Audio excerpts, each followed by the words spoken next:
Hello, everyone. This is GT Time, and I'm your moderator, Kyle Bossman. And joining us, as always, is our uniquely talented and knowledgeable panel, including Brandon Jones. I have deja vu. Daniel Bloodworth. Hello. In the super seat this week, Elise Willems. A booyah. And making this all happen, Don Casanova. Hello, world. Oh my goodness, we're doing this live. If you are just listening to this as a recording, you should know that we have streamed this episode live, which would explain the audio quality of the music and also like our certain E3 energy.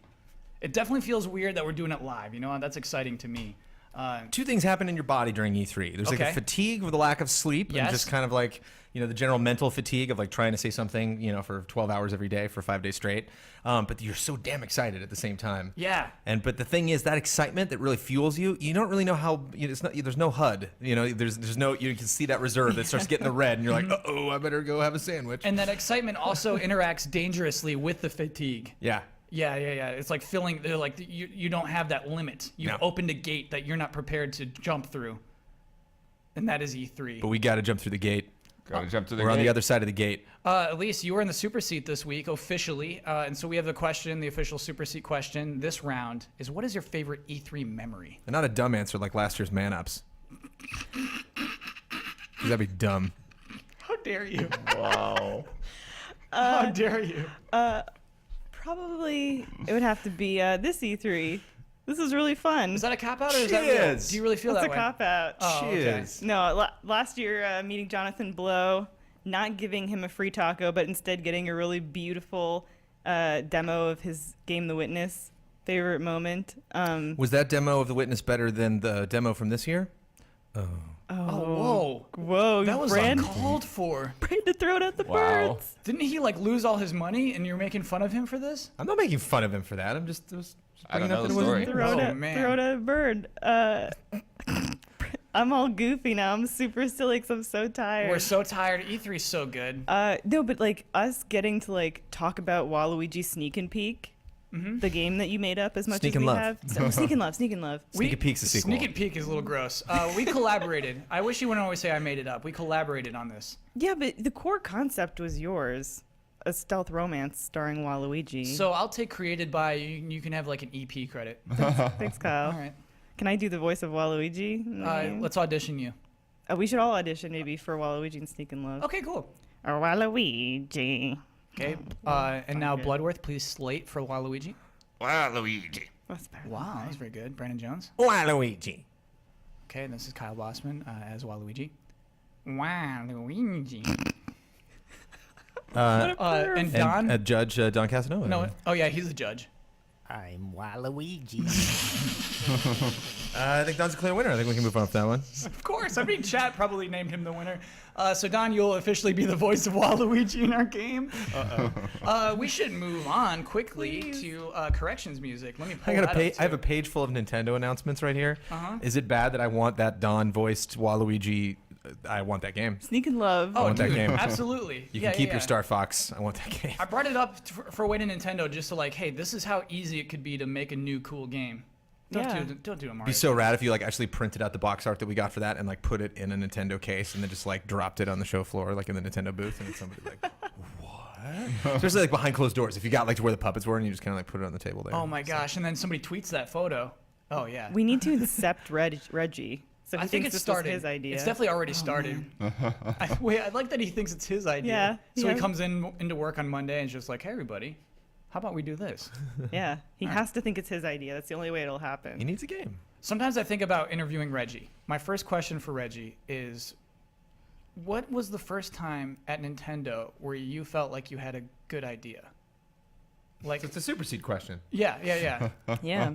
Oh, you're right. It is basically a super seat question. Yeah. Let's move on to corrections. Begin corrections music, Kyle. This seems like a different edition of it. I like this. Here's our corrections from last week. It was confirmed recently that online players can't attack your mother base in Metal Gear Solid 5, but they can affect your forward operations base, two different bases to customize in Phantom Pain, so you won't need to play the game offline. Cool.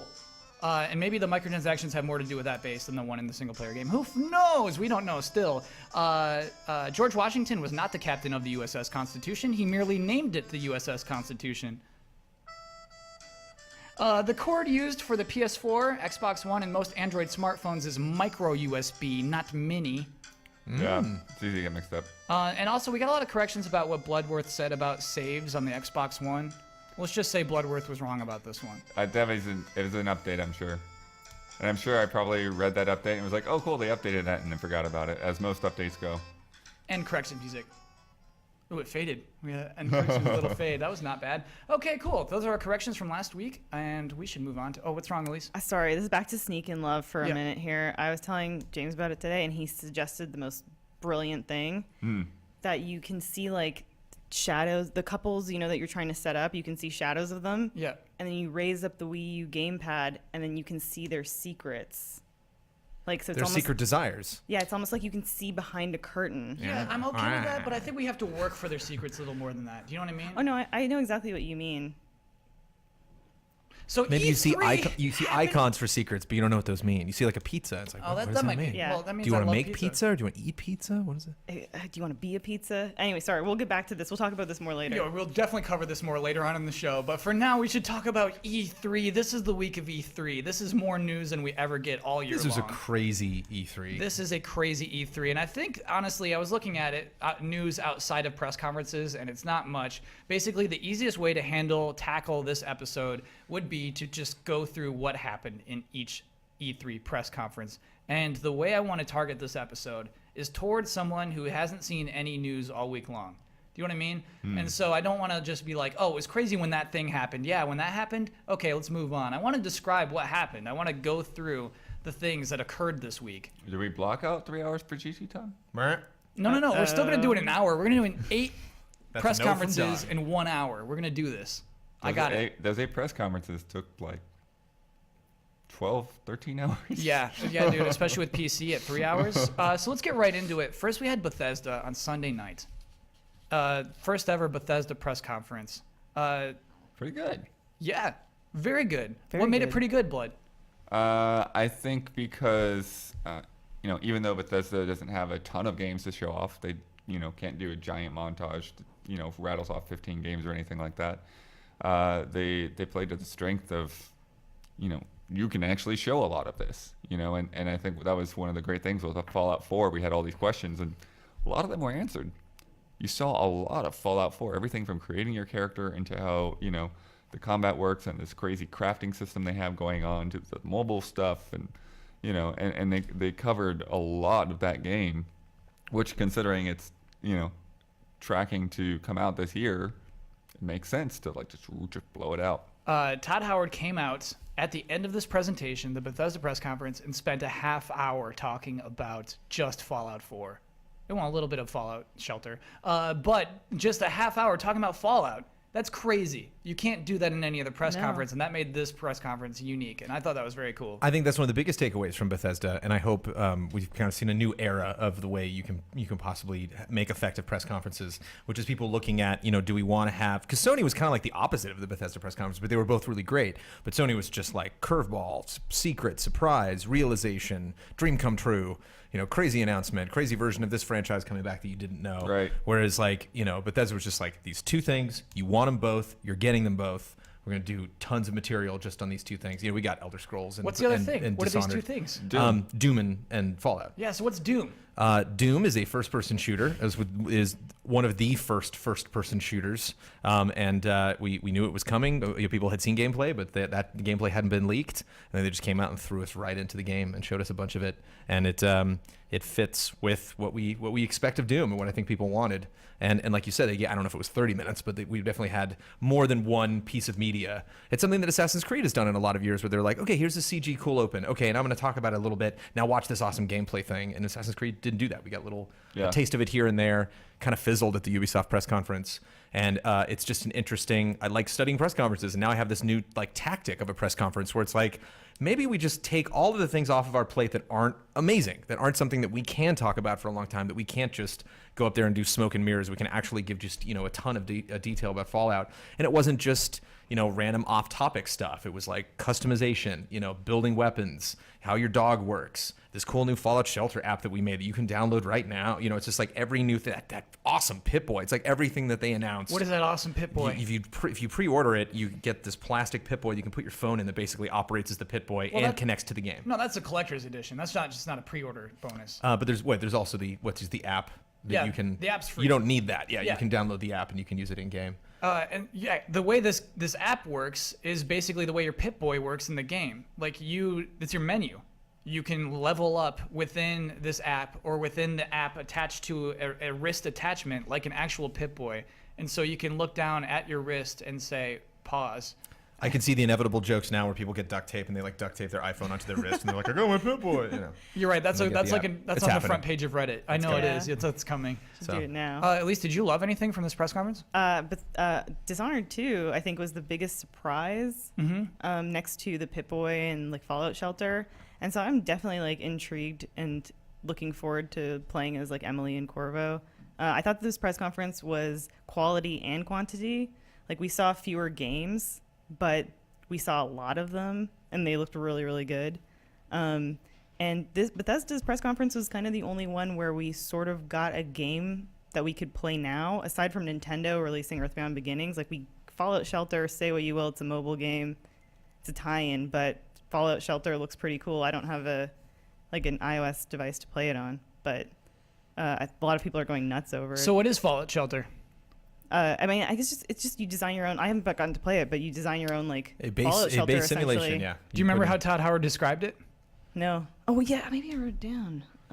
I'm sure it was some expletive. He just said he didn't want to make a boring, dumb iPhone game that Yeah. just wants your money. And he said a lot of things that, Yeah. if you play a lot of games on mobile, you appreciate, where he's like, it's free to play. We have some purchase stuff in there, but it's not stupid stuff. It's stuff that's just going to make stuff move a little bit faster, but it's not, I can't remember. There was some category of something that's like typically screws you in mobile games. He's like, we're Yeah. not doing that. Yeah. And honesty is a big thing that I like to seek out at press conferences and at E3 in general. And like everything that Todd Howard was saying really felt like it was genuine.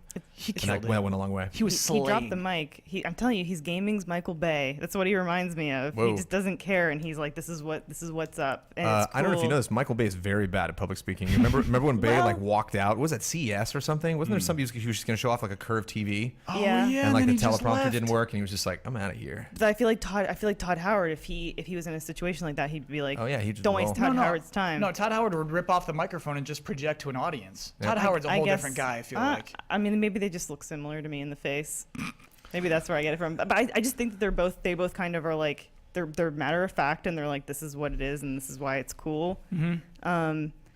And back to like Fallout Shelter for a second. I Yeah. felt kind of bad because I'm pretty sure that there's an indie game named called Shelter or Sheltered. There is Yeah. Shelter, yeah. Yeah, that just got announced, which is essentially the same Shelter 2. idea. Yeah, building your own Fallout Shelter that you design and base. There's a couple of bedlams out there too. I saw one of them today. I forget what the beginning part of it was, but it was pretty cool. Yeah, can you imagine though, like you're like announcing your game at E3, your like little like indie game Mhm. you're working on, and then it's just in the shadow of Fallout Shelter. I'd be crying. Yeah. Let's talk about Microsoft. The next day, Monday morning, Microsoft had a press conference for the Xbox. This was, it was 9:30 a.m. Basically, traditionally kicks off E3, but still feels like, well, traditionally it does. I think we all assumed Bethesda wouldn't be huge, and then Bethesda was huge. Yeah. And so, like, coming in, we have high expectations for Microsoft. Did they Right. meet them? Daniel Bloodworth, are you texting something right now? No, everyone's looking at notes. I'm gonna pull out my notes. Oh, cool. I think they hit a pretty typical good press conference.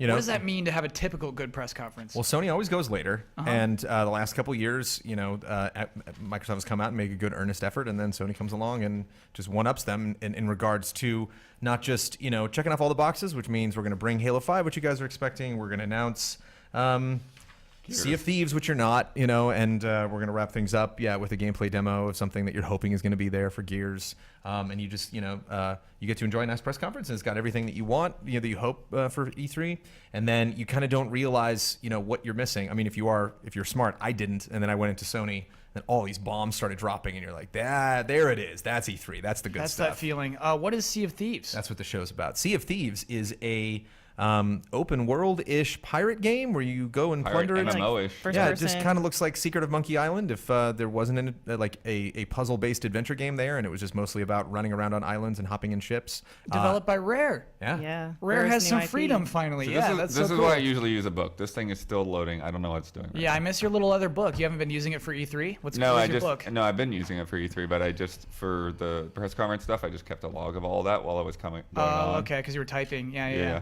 So that like we knew like what we still needed to post, etc.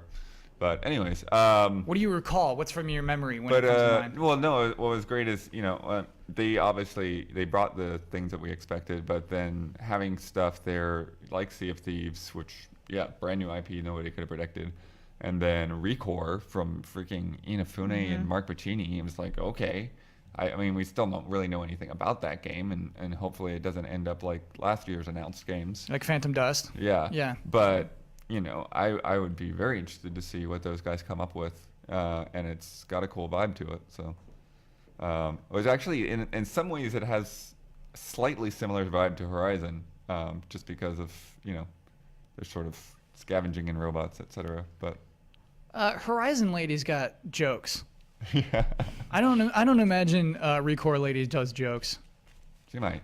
I don't know if they've expounded more on that game, but it's really interesting that like, okay, you start out with a little dog and then you use the core and make it into something bigger, and like how much bigger does it get? So yeah, it is weird to see. It was a CG trailer for this game that did communicate a lot of gameplay actually in it.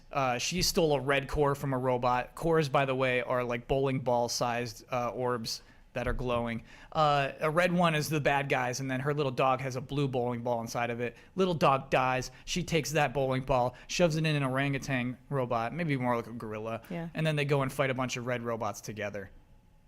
Is that a fair description of that? Yeah, I was speculating a little bit before. So we see this blue robot, this dog-ish robot that's her companion running around that sacrifices itself to save her, leave behind this little blue orb, which she then takes and puts inside another machine. Yeah. But she does get that red orb. Just hold it in her hand for a second, and Yeah. then like gets distracted by something else. Yeah. So I got the vibe when she got that, I was like, ooh, I can use this for something. Yeah. And I wonder if blue orb is defense and red orb's offense. So I wonder if you get a red orb and put it in a machine, it'll just get really pissed and go do damage. But like that's a good thing too. Like that you can maybe. That's like akin to like taking over the AI of something, and like taking control of it. That maybe you can like take one of those orbs and put it in one of your friendly machines, and then it, maybe not, it'll take all your commands or won't like take a bullet for you, but maybe we'll just like run in and mess things up. So let's compare it directly to Phantom Dust last year, a CG trailer in which we weren't like making gameplay guesses like you are right now. Yeah, it's like two people in like the Central Park. They get angry and like do spells, and then that's a game. Yeah. Yeah. That didn't get me that excited. So do you think this is a good example of how to do a CG trailer then? Yeah. So where it's like I don't think the finished product is going to be like way off from that. It's not one of those things where like I'm insulted. It's like there's no way the game's going to look like that. Like it won't, but it looks. I can imagine it looks pretty good. There's clearly like a definitive art aesthetic. I think it was a little. It kind of crossed the line between like being badass and being kind of fun, artsy indie. Like there was a moment where like one of the robots jumped over her and she had her gun and was just kind of like, brr, brr, brr, Yeah. like shooting it. And I was like, okay, this is a little too action oriented, I think, for this premise. But you guessing is the big thing. Like guessing is so important to trailers, and so like it leaves you with all these questions.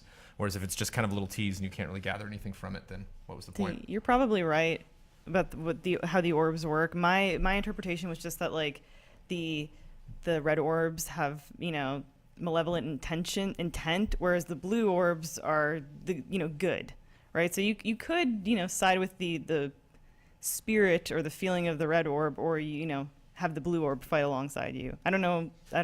It's weird. It's weird we're thinking so much about a very ambiguous trailer. Yeah, But yeah, I mean, I guess that's mission successful then.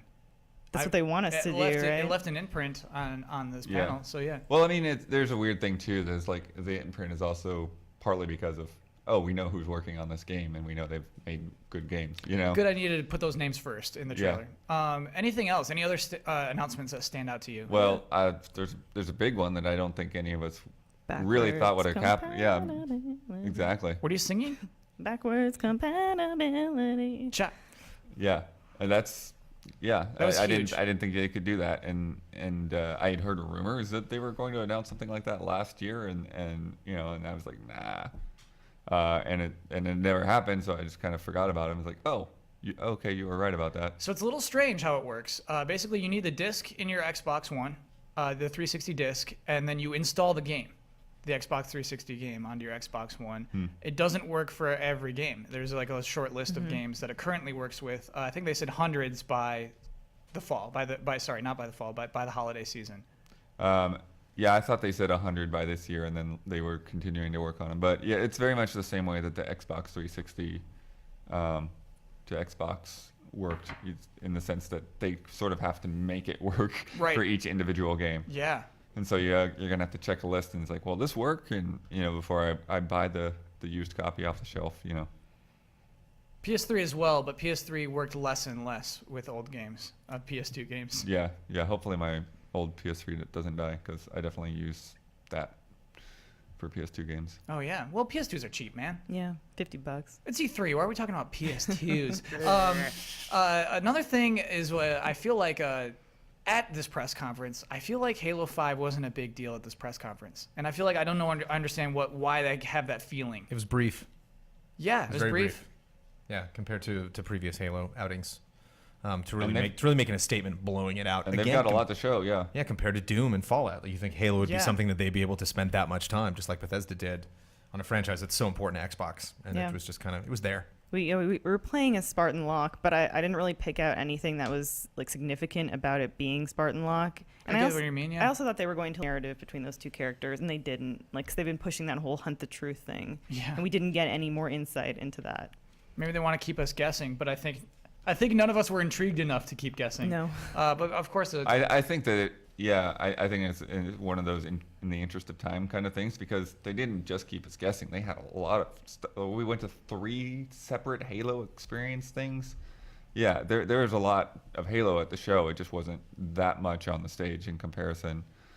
Which is, again, like, if we go back to, comparing press conferences, like, Bethesda had all of that because they had less things to show off. before we move on, I want to talk about 3 things very quickly. The Elite controller. Yeah. This is a controller that was announced for $150. Is fully customizable. Has like bumpers on the bottom, so you don't have to actually move your thumbs off the analog sticks to do things. Yeah, I can adjust the gyro controls in Star Fox. I can adjust to, like, moving my head around and smashing buildings. I have a hard time with these 4 little paddles in my fingertips. Wait, did you hold it? You've tried one? Yeah, I tried it. Cool. So, it's interesting, but it feels like it's a very specific type of person that it's targeted to. Or game, very specific type of, yeah. or just Yeah. issue with holding many buttons at the same time. Yeah, so I mean, controllers like this have existed already for people who are pros, who are way into it, and so this is basically marketing straight to them, just like, hey, you don't need any weird mods, don't need any weird controllers. Here, we're selling this to you. Do you think it's a cool idea? Yeah, especially the PC audience, and if Microsoft is pushing their cross compatibility. When the Divinity Original Sin guys were here, they were talking about how now that they're developing for console, it's weird going to a controller because they're trying to, figure out what to assign, certain like buttons to. You On a know what I mean?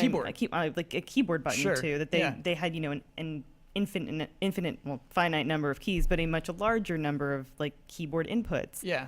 And also just like for people with disabilities that can't necessarily reach a controller in the same way that, people that don't have disabilities can. Yeah. It might help them. Oh yeah, just like the way you can lift out any of the buttons and you want to, and just like even the analog sticks and the D-pad. It's cool. It's a cool controller, just extremely expensive. Be careful how many times we say buttons. It's like Beetlejuice or like Candyman. You know what I mean? If I say it 25 times, he might appear. I thought Microsoft probably gave the most focus to indies. I think they gave them like first a montage, and we thought that was it. But then I think like 4 or 5 after the word that got a Yeah. lot of Yeah. attention. Four indies afterwards. Yeah, That's there pretty was cool. Tacoma, Ashen, Beyond Eyes, and Cuphead. Good picks. All games that look Yeah. really cool, and I think we're excited for. Yeah, and I thought that was pretty awesome. They're taking ID at Xbox seriously, which I think is pretty cool. There's a lot on the show too, like on the floor. Oh, They had absolutely. quite a bit. Yeah, and Both companies did. Sony didn't seem to have a huge indie presence. Like, I'm sure there's more at the floor, but Definitely more at the floor. they didn't. lot They more. didn't do much. Tomorrow, like, Children's Playable on the floor. Nowhere in their press conference. no in their press conference, and also just like because we watched through a ton of the Xbox ID at Xbox trailers like after the conference, but I'm having a hard time finding like any additional trailers that Sony might have uploaded online for their indie games. They're I promoting think. the Well, Halo I stuff, think it seems like. that's the thing is Microsoft kind of bundled all that stuff together and made it easy to find on their channel. Yeah. Whereas Sony had a lot of those games in their booth, and legitimately really supporting them. Yeah. But I think you pretty much have to like follow the PlayStation blog to find some of that. Yeah. Last thing I want to talk about is something called Gears 4. Not Gears of War 4, Gears 4. But it is Gears of War 4. Yeah. Is that the full title? Yeah. The Yeah, logo I just went said to- Gears 4. Is I that know. funny? I saw the Gears Hyperdrive Edition or whatever they're calling it. Ultimate Edition. Ultimate Edition. And Yeah. today they said Gears of War 4. They were Oh, talking okay. about the- So that so other it's game. like Fast and Furious, just like where names change depending on which like commercial you're watching. Right. Okay. So they had demoed this game. Yeah. This is the first one from formerly Black Tusk, now the Coalition, and just a studio dedicated to it. And we saw it for the first time, and it was not a big dumb Gears game. To me, it felt like a more tense, more intimate, as Hebrew would say. It was dark. It was scary. It was Yeah. all night.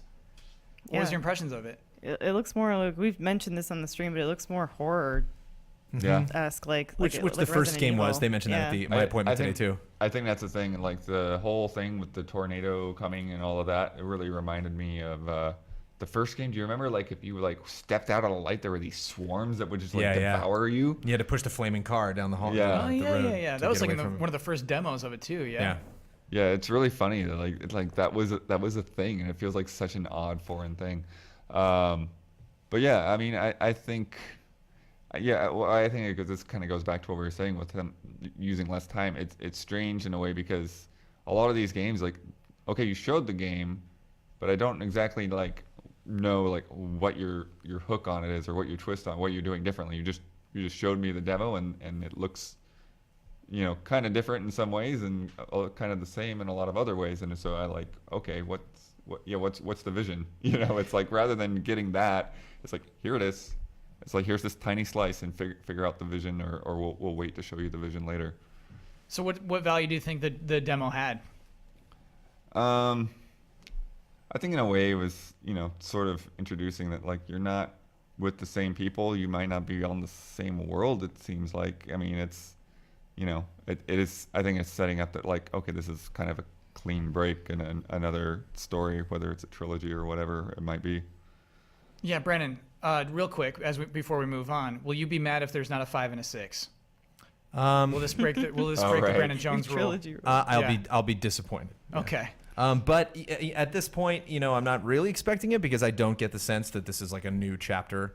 Like they had such a huge cliffhanger cutoff at the end of Halo 3 that you were like, okay, if we, are reunited again with Master Chief, you really got to explain like why and where he is and what's happening and what new people he's going to bump into.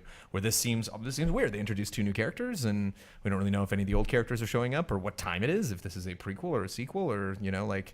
Is it 100 years later? There's a bunch of questions. So it depends on what they're doing with this. If they're really intentionally trying to set up a trilogy and then they back away from it, that'll be frustrating. But You'll get they're that just like, Jones rage. it's number 4. Yeah. Before we number move 4 on, Yeah. two quick things. Okay. The Forza car coming from the ceiling was so hilarious. Yeah, that took forever. Yeah. They took all this time. Here's the car, and then as soon as it got down, they kind of said something about the car, and then they lifted it right back up. Yeah. It's basically like old school dumb E3. You know what I mean? Like, where there's not a lot of dumb E3 left. And so just like little moments like that, I'm okay with cherishing. I think of like the montages we used to have to cut for like making E3 exciting on Spike. That would have been in that montage. Yeah. Like, yeah, exactly. And then you can't forget that's where they officially debuted, even though we knew about it, Dark Souls 3. Oh, yeah. Good point, Microsoft bud. got that little play. And I mean, we'll score trailers later. I don't know if it's on the list, but that was probably one of my favorite trailers. I know it is. I'm curious what you think about it. Cool. All right. Well, then Also, we'll score that. HoloLens. Stoked. It looked great. Oh That my Minecraft gosh, thing- I forgot about HoloLens. That Minecraft thing got me really excited. But Doesn't we don't matter. need to. It was neat. They demoed a thing where you can put goggles on and you can see Minority Report, basically. Like you can Yeah, see and they basically menus and game world surrounding you. It's glorious. they were tracking it on a camera for us, the audience, and so the audience was able to basically really see live how HoloLens works, and so that was kind of And interesting. Smosh That was Games checked cool. it out and they said it's very cool. So they Yeah. were excited about that. All right. Okay. Halfway through the show, we're going to cover 2 press conferences. so Well, far. cool. We're gonna go by some pretty quickly now because we have EA's press conference. Oh yeah, I missed most of this because I was getting my car. I stopped Into the taking. shop. I stopped taking notes. During EA, at what point did Yeah. you stop taking notes? Because we started with Mass Effect. We started a teaser for a Mass Effect on Andromeda. I think it was NHL. Okay. Oh, NHL. I hope Matt Blair might be watching. So Matt Miller Careful. wasn't even taking notes during NHL. They didn't Nah. even like talk about the modes he cares about. You know, it was basically like a graphical showpiece, and so like wasn't answering the questions Matt Blair had, at least in that one demonstration. Should we talk about Mass Effect Andromeda? I have to abstain. I didn't finish any of the Mass Effect games, so. Okay, so I guess not. I mean, it was another just very ambiguous teaser. You saw environments, you saw a character in armor. I have it on the list for swipe trailer through them. scores later today, and like I think we can skip it. But It's here's- so Sure. short. But Yeah, here, yeah, yeah. here's the thing, like the tagline, and you get it from the title as well, is a whole new galaxy. Yeah, You know, and that's It's not it. like fractured but whole, like a hole, new galaxy. that was decent, Wow. Brandon Jones. That was not bad. So they could throw almost everything out the window except apparently the N7 thing is back. That's but- weird that the N7 thing is there. Yeah. Yeah, because And the red blade, you know, like jumping in the air and like I have a hollow blade. It's like that was Mass Effect 3, man. Like all of the trailers had That you know, blade. Shepard with that thing. So It came up during need lunch. something else. It came up during lunch today that it could be Andromeda because it's kind of like a battle star. We're looking for a new home in a new galaxy, a new place for like civilization. yeah, they were kind of doing that, flipping So- through the different scenes at the beginning, Yeah. you know, Yeah. and tried to do something where it set itself up like, what could this be? Oh, it's Mass Effect, and like when it was revealed as Mass Effect, I wanted a little bit more past that point. I thought it was kind of brief. It's definitely something we'll see more of next year. Let's just skip straight to the obvious best part of this press conference, which was Star Wars Battlefront. What a demo. it took a little while to get to be the best part. Yes. When we were counting down every minute because they much kept of- reminding us. Much of the EA was talking, and then and then he came out and trolled everybody by bringing out concept art again. Star Wars. Oh, is that how they started the Star Wars talk? Was with concept art? They were just talking over concept art again. Yeah. The Star Wars Battlefront demo is one of my favorite kind of E3 demos, where we start off slow, we start off quiet, we see an environment. Well, we see first we're in the tunnels. We're in the tunnels of Hoth, and it looks like how the tunnels of Hoth look like in the movies. I feel like I'm in that environment, and then we open up, we're on Hoth, and then people are shooting at us, and I have a reaction to that. I'm like, oh my gosh, the Imperial troopers are shooting at us, and so there's just feelings, and the way it ramps up. They introduce the jetpack, they Yes. introduce ATSTs, and they introduce AT-ATs, and then they introduce X-wings, and then the TIE Progression, fighters come in and yes. fight the X-wings, and the tow cable, and then And then how does this you end? control They just the like AT-AT. fed it to us. Yes. Yeah, basically. and then Vader chokes out a guy, and then Yeah. confronts you, and then Luke shows up and confronts Vader. Oh my God. And you wrap it up. Even though Luke's little spin move, where it looks like it's one of those things where there's good lightsaber combat, bad lightsaber combat, and Luke and Vader attack each other like they're preparing to pose. You know, like they're like, and now we clash, as opposed to Yeah. like Luke actually trying to hurt Vader and Vader blocking that. It seems like a very like I appreciate this pro analysis, Brandon. that's it. Kyle, We're talking awesome things about Battlefront all week. I'm done. I'm being negative on it now. Sure. it's been a long week, so I forgive you for skipping Unravel. No, I don't mean to skip Unravel. We'll get to it. I'm not doing Okay. like chronologically through Oh, I it at see, I this see. point. Okay. What is Unravel though? It's beautiful. What is it? What is life. that thing?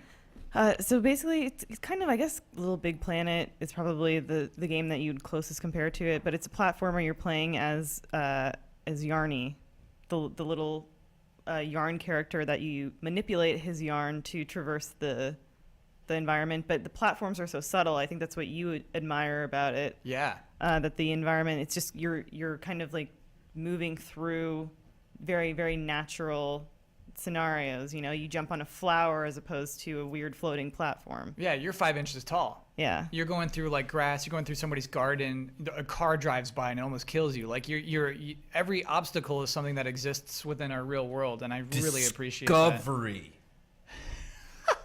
Exploration.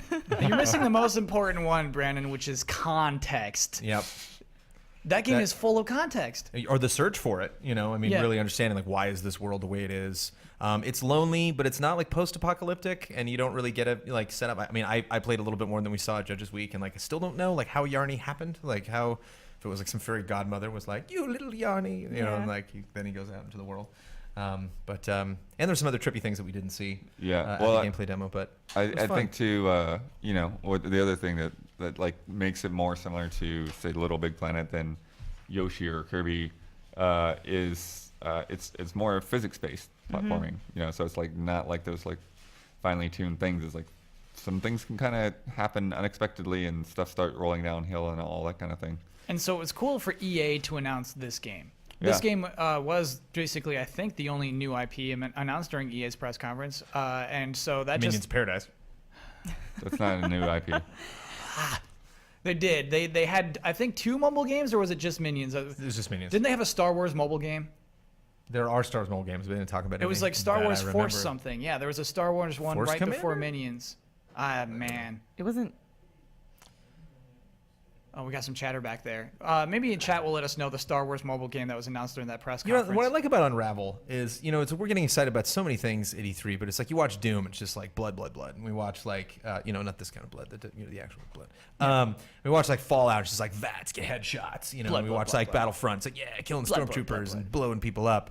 And then like, I just love that like in this Unravel commercial, he like ties like yarn around the back of a fish and it's like riding the fish and everyone's Yeah. like, yes! Like, Yeah. you ride that fish. Like, good on you, EA. Thanks for publishing this game. Yeah, this is the kind of thing that I was expecting more from Ubisoft. And Martin Solin, the developer, he gave like a really, sweet story about how he goes, on vacations to like cottages in remote places with his family, and that's where how he got thinking about a game like this. So I think that the game might will maybe be about the actual family that Yarny not came from, but the yarn that was there that sort of gave life to him. The Chronicles of Yarnia. Let's. Oh man, you are on fire. How do you do this? I got some Kaiser We're in all me so right now. exhausted. I know. Maybe that's what so Kaiser does. He just tired. gets exhausted. Elise, let's The talk puns about just what did fly. happen at Ubisoft. So there's no cool art games at Ubisoft. There's no typical thing like Tales of Valor. What is it called? Valiant Hearts. Valiant or Hearts. Child of Light. I've Yeah. been a broken record on this all week because I was really looking for a UB art. But remember, this Yeah. show is engineered for people who haven't seen any of that. Yeah, and you didn't get a UB art game. Yeah. Spoiler. Yeah. You're absolutely bitter about it. Oddly enough, we Yeah. did get a new South Park game, which I threw out there as a prediction, like just kind of off the cuff, and I'm like, oh, I was right on that. Yeah, but it's Yeah. not. I was from, wrong on my other predictions, but I was right on that. It's not from Obsidian though. Oh, that's interesting. But the Obsidian guys said that they're excited for it. Oh, personally, when you Yeah. talk to them, that's They funny. probably are using their engine, so. Yeah. A new South Park RPG. What is the name of this game? South Park: The Fractured But Whole. Great Great pun. name. That's a great pun. That's the name. And so this has a more superhero-oriented thing, because like the last one, they were kind of dressing up in their Lord of the Rings / Game of Thrones-esque characters, Yeah. and this one they're using their superhero characters. Yeah. And it's apparently a continuation of the story. Yeah. And then they brought out Matt and Trey on stage with Aisha Tyler and just were telling mad jokes. And They there were is a strange importance to that because I remember before Stick of Truth came out and we were talking to some of the South Park guys, they're like, wait, no, you've seen Imagination Land or something. There was like some setup, they're like, you've seen this, right? Like the console wars, like you've seen that, Yeah. because that's like crucial for the lore. I'm Yeah. like, That's South such a Park good lore? Are you episode. serious? Yeah. Not that there isn't lore to South Park, but that is Yeah. required to play the game and understand it. So I could totally see it's like you kind of, if this intrigues you, you probably play Stick of Truth. Otherwise, you're probably Yeah. gonna miss a lot of the jokes. And now you need to know like Cartman's like superhero arc on the show too. the Coon, you gotta watch Yeah. that, and Yeah. Mysterion. Yeah, I think it's Mysterion. I think it's I think it's only been 2 years. Yeah. Yeah. yeah. Very cool for Ubisoft But- to use that license like that. I'm cool with that. I love that they just kind of like seamlessly are transitioning from like sort of like a medieval fantasy to like superhero. I think that's so much fun instead of just doing medieval fantasy again. Absolutely, yeah. It's a sequel that does something different, and we're on board. Let's move on to Sony. There's a huge thing from What are you talking Ubisoft we about? gotta talk about. No, we're already way over For schedule. Honor. All Okay, right, this For could Honor. be- We this just could got to be- say We For have to Honor. talk about For And we Honor. got News Ghost Recon. What is That For was cool. Honor? For Honor is it's kind of like a MOBA, but it's mostly a fighting game where you got the little soldiers on your side, and it's 4v4, and you run to a battlefield, and you mess up the other. I don't see 4 how it's kind of like a soldiers. MOBA, and I Here's the played thing- it today. Here's the thing. Everyone's a sword. Every character is a person with a sword. That's all you got. Right. That's so cool. You are a hero class, and you have all these other little dudes that are trying to go into the opponent's base. Yeah, I'd say that's kind of If like a you MOBA. destroy one of the other heroes, then I'll allow you it, gain Brandon. access possibly to more spots on the map, and you have special abilities, and just seems MOBA-esque. Just it has that similarity. Maybe. What's cool though is it's by the same guy that did Red Steel 2, which I felt like I was the only guy that recognized him when he came on Oh, stage. cool. But, Absolutely, you are. I would but- have no idea who made Red Steel 2. and I got to talk to him slightly today. But it's great because the way the combat works is like, you raise your sword to a stance. So it's like either up, left, or down. And so when someone's at you in your face, like you've got to recognize where they're going to attack you from, and you've got to block accordingly. And so it really like has that sense of a really good sense of reading the other person. Like actual sword fighting. Yeah. Yeah, that is what is very cool about And For I had Honor. this great moment today, which they said they haven't seen a lot, which I don't know. People keep telling me that all week, so I don't know who to believe. But usually, like when somebody's like 2-on-1, like that's it. Like they're just not going to be able to respond to both people. But I was able to like, okay, block you, and like took them both down. With two real Nice. people in real life. Well, that's maybe. Oh, okay. Because they were doing. It's supposed to be 4-on-4, but they had us 2-on-2, and then 2 bots filling in on each team. Got it. So half of us were not real. But Bloodworth is a pretty good sword fighter at least. Yeah, we didn't quite win the whole thing, but we were like neck and neck, and then the timer cut us off. And Ghost Recon Wild Hogs. Wildlands. Right. Wild at heart. I love that we're calling it that. That's the official. Oh, hey, Ian's here. Hi, Ian. Hi. Did you take Don off duty? Yeah, man, he's been in here all day. Yeah. I feel real bad for him. He had no one else here to back him up. He's doing good, though. We had a real smooth start to GT time. Everything's going great. Yeah, he said everything went well. We had such a good smooth start, and we did another one. Even smoother. So we should Oh, I quickly, said up, left, or down Yeah. instead of up, left, or right. very That's quickly hilarious. recap what that game is. Open world Ghost Recon, less military, more like drug cartel, got to take them down. And You know, who's that kind of excited? stuff. Who was pumped by that being at the end of the Ubisoft press conference? I'm excited about anything open world. Mike Huber checked it out, and he dug it. So Cool. Ben liked it too. I think it's interesting. When I saw the demo, there was a lot of people being really far away from each other and having to get into place.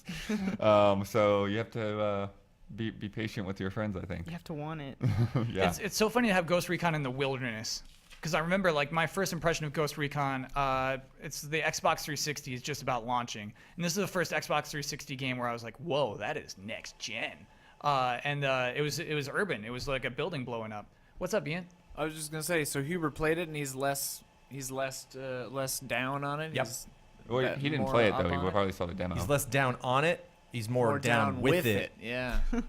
Cool. The one cool thing they kind of did was they kind of like played factions against each other. There's like guys that are they're sort of friendly, but they're having an argument, and then you snipe them from far enough away to they think that the other guys shot them, Yeah. and then use that as a distraction.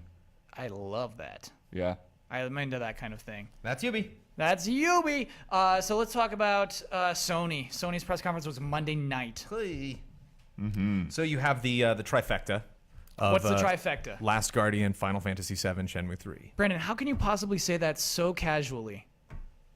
That's what I've just heard people talking about that. They're like, those were the three. Yeah, They were the but three dreams. Those How are can it. you Those are it. possibly say those 3 titles in such a casual breath? Because Sony was kind of casual about it. They were just, not they at just kind all. of like stroll down on stage. So Oh nonchalant. my gosh. I'd say they were coy. Please Yeah. allow me to reiterate what Brandon just said. In a press conference at E3, we saw The Last Guardian, we saw a Shenmue 3 Kickstarter announcement, and we we saw a Final Fantasy remake trailer all in one press conference. And those are arguably like not even the best trailers or demos of the thing. Those were the huge news stories that came out of it. Right. Though. Which of those means the most, Brandon? How do Or are you they even- all huge? Where do you even where do you compare them? I think Final Fantasy VII is the without a doubt the crowning announcement out of all of those, as far as because you can see, like, once you hear that Shenmue is a Kickstarter, it's like, oh, okay, I could see that happening. Like, we just got off some major Kickstarters that got funding super fast, so like this is a story that we're seeing repeating a lot. Last Guardian was I think I felt pretty good that it was going to be there. We had a lot of rumors leading up to it. It was a game that was already shown at E3, so that kind of took away from stealing the thunder. Not to mention that the demo we saw was the trailer that we saw before, and so when like the platform was falling apart, it was like, oh no, we've seen this. It was like we kind of knew like some of the beats that were going to happen in that segment because we've already seen the gameplay of that before. Where 7. What could have just been an announcement, could have just been a screenshot, could have just been somebody on Square Enix coming out and being like, no, Adam Boyes isn't bullshitting you. This actually is going to happen. Yeah.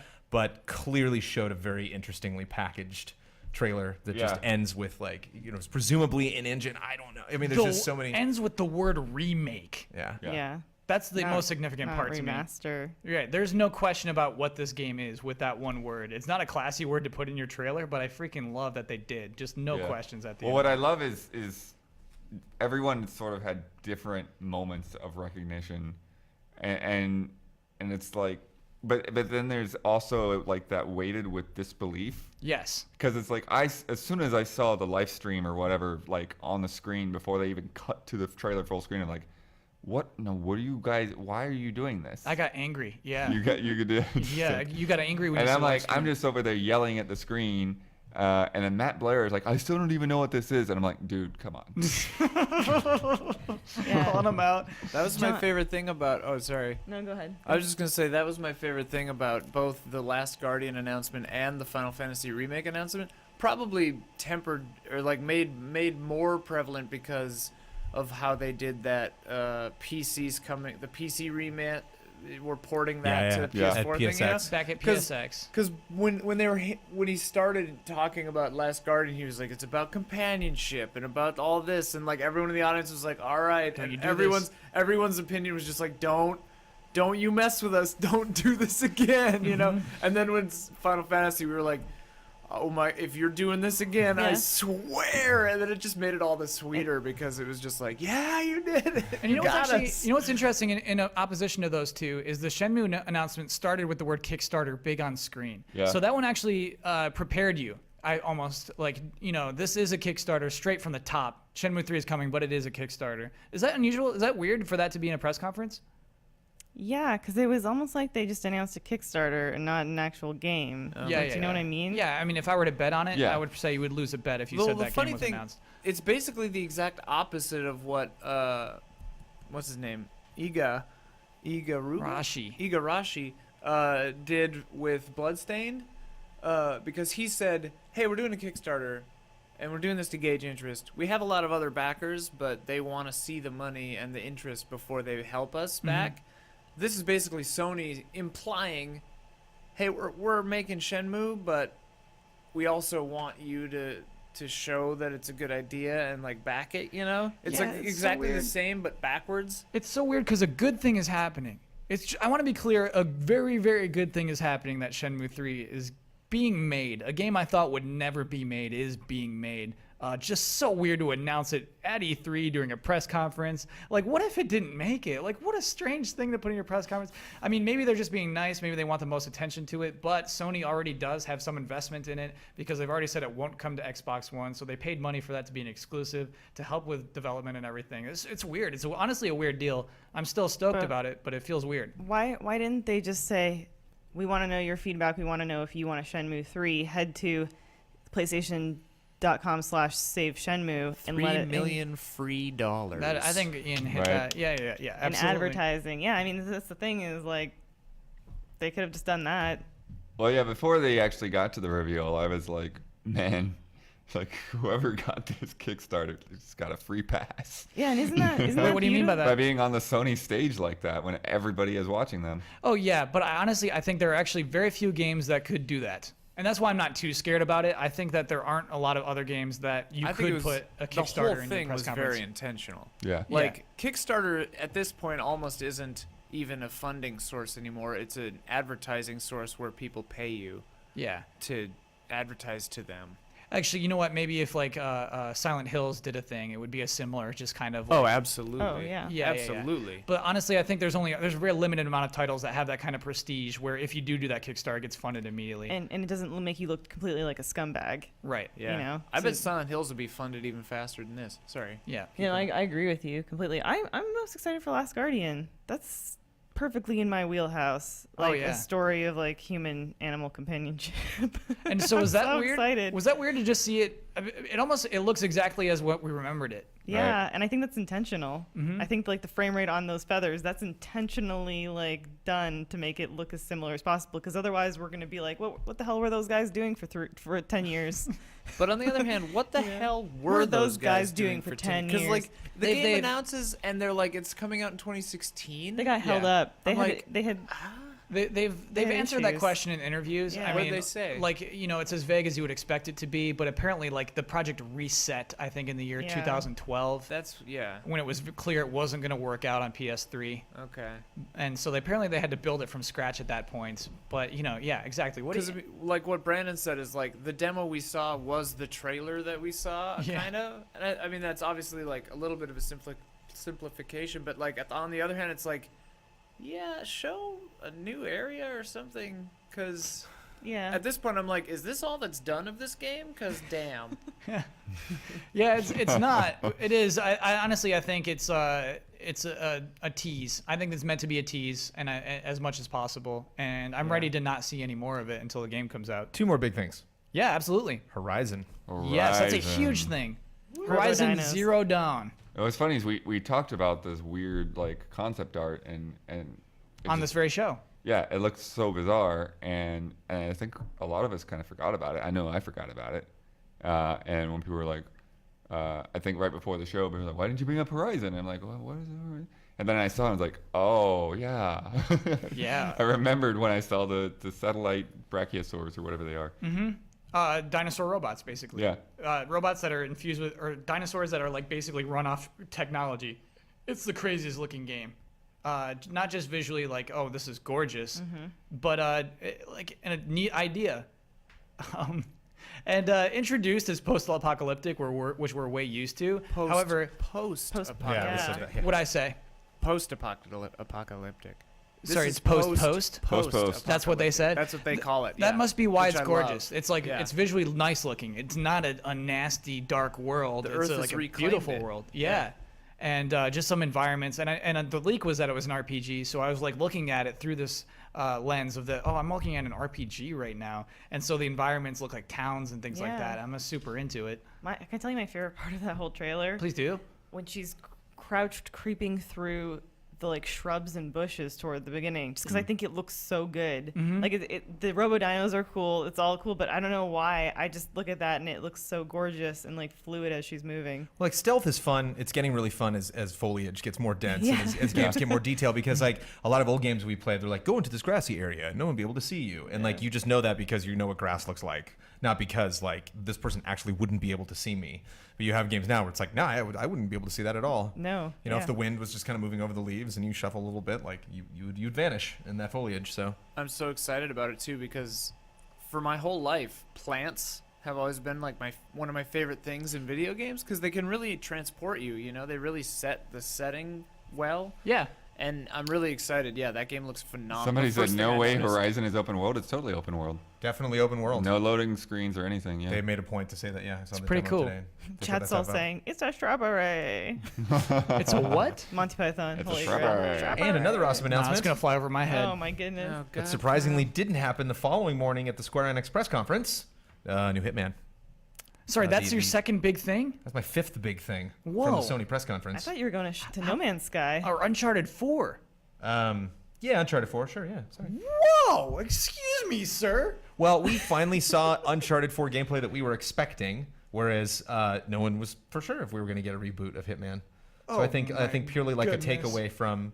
I think if you were leaving the Sony press conference knowing that Hitman is coming back versus knowing that Uncharted looks good is a more surprising Yeah. announcement. Is it like a bigger take? Like, whoa, did you hear about the Hitman? And it's like, yeah, but did you? I mean, my jaw dropped when I found out Uncharted was good. Well, You're like, the Hitman trailer, I don't think communicated that much. It communicated style and tone, but it didn't really communicate what kind of game you'd be playing. sure.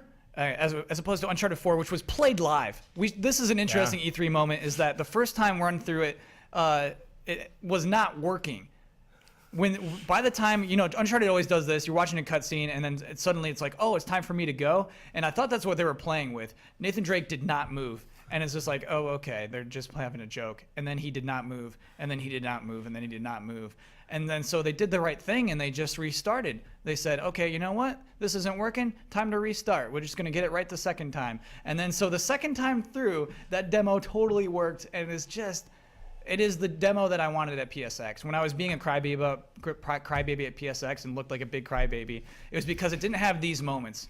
This is, again, much like Battlefront, even though they're two totally different games, has that kind of E3 demo pacing that I freaking loved. Slow at the beginning, big reveal, twists, progression, huge thing at the end, cut to title. Oh my gosh, everything I always look for. To me, that was probably the best demo at that press conference. Live demo, yeah. Live You demo. compare that to Only? like Gears. Oh, you know, aside like- from No Man's Sky, I guess. And also Call of Duty Black Ops 3, which because this is a news podcast, we should talk about. Skip it. To me, it's I don't like this part of the business, but Sony was proud to announce that now Call of Duty Black Ops 3 DLC comes first on PlayStation. Right. Xbox has lost that deal. One thing, real quick, one thing that I really admired about the way they restarted the Uncharted demo was Yeah. that they just restarted it. They didn't cut to what's his name going like, oh, or they didn't have like Adam Boyce come out and be like, oh, technical difficulties. You know, they just redid it. Yeah. They're just like, hey, everybody makes mistakes. We're just gonna reboot. Not a big deal. was Sometimes awesome. you forget to hit record. It's not a Yeah, big deal. You just go. it's great. Yeah. Let's talk about Call of Duty. Is that a big deal to anyone here that PlayStation paid for whatever that costs? I mean, it's not a big deal to me personally in any way. But I mean, to the industry, is that a big deal? I think it is. I think it kind of cements this sort of like shift in perspective that, you know, it's like, okay, this gen, I guess PS4 is the way to go. You know, it's you know, it's just about following sales numbers though. You know, it really comes down to that, just kind of how like, why did Dragon Quest go onto the DS? Because the DS was the best selling console. Okay. That was it, you know, like that was the only reason. And that's what's happening, you know, right now. PS4 is got better sales, and so okay, we're out of the Microsoft deal. Let's do the PlayStation deal now. I guess one reason why it's interesting to me as well is that if you look at this fall, Xbox is committed hard to its first-party games, whereas I feel like Sony is committed hard to these third-party games. It's committed to Star Wars, it's committed to Definitely. Destiny, and it's committed to Call of Duty. Definitely. Those- That was my biggest takeaway is that Microsoft actually has games coming out in 2015.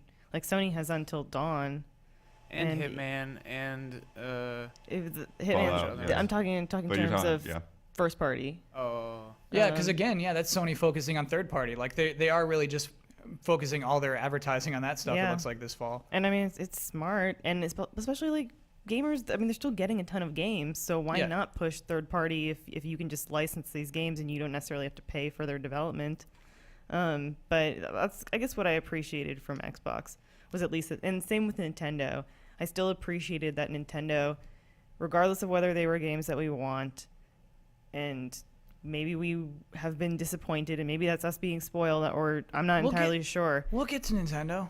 But I still felt like I was trying to give you your transition, Kyle. But Well, we got another couple of I ones know. to skip through between then. but But yeah, there's not a lot of first party stuff on that list that is actually this year. It's very yeah, true. there isn't a ton. Let's transition. Let's move on. Let's talk about Square Enix. No, Nintendo was first actually the next morning. Yeah. That would have been They it, my started friend. with she the knows puppets. her business. No, she can at least transition I just like had nobody's those two business. things completely I misarranged. know it's been a long week. Yeah. It's I been thought a Square long Enix week. came first. So of course Nintendo came first, and Square Enix was scared out of the time slot a few Yeah. weeks ago.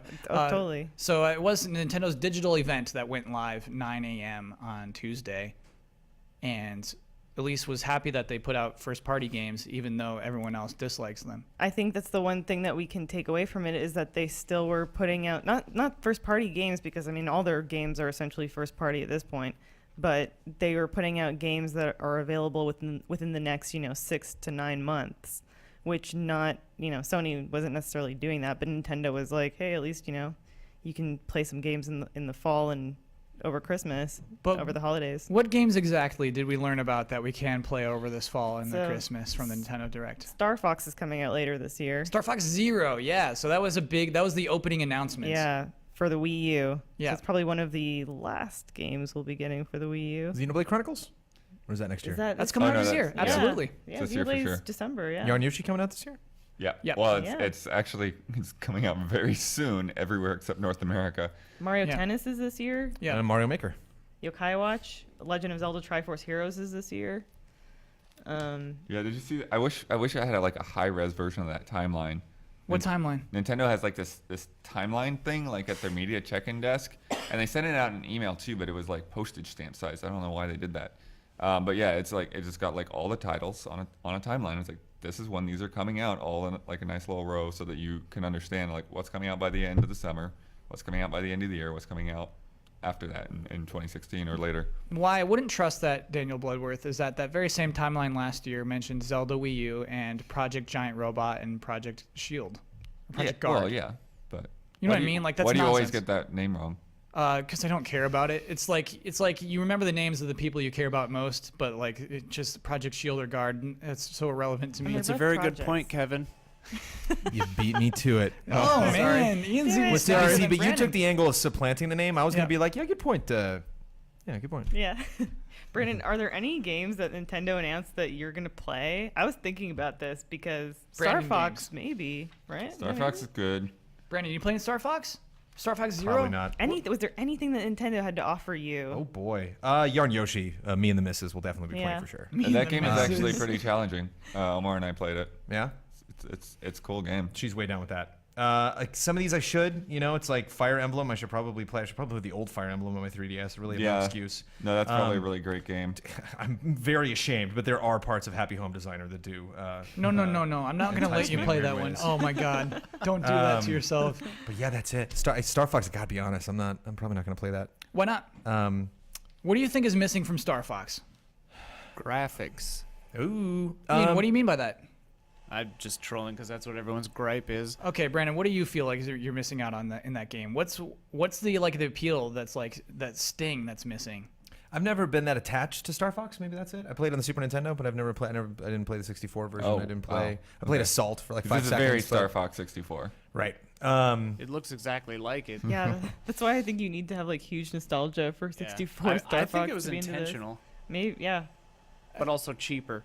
Yeah, I mean, let's frame this. Let's frame this with the way Reggie started this presentation. Of course, the puppets were great. We saw puppet versions of Reggie Fils-Aimé, Satoru Iwata, and Shigeru Miyamoto. Elise and I met those puppets. Yeah, so those puppets are made by like Jim Henson Company. They are legit puppets. It's worth looking up if you haven't seen them at least. They're beautiful. And so this presentation started so jolly, so perfect. We are just all on board. They started turning into Star Fox characters. We of course see Star Fox, but anyway, after that, Reggie comes on and he says, "Nintendo is transforming this year. The theme of this is transformation." Like Metroid.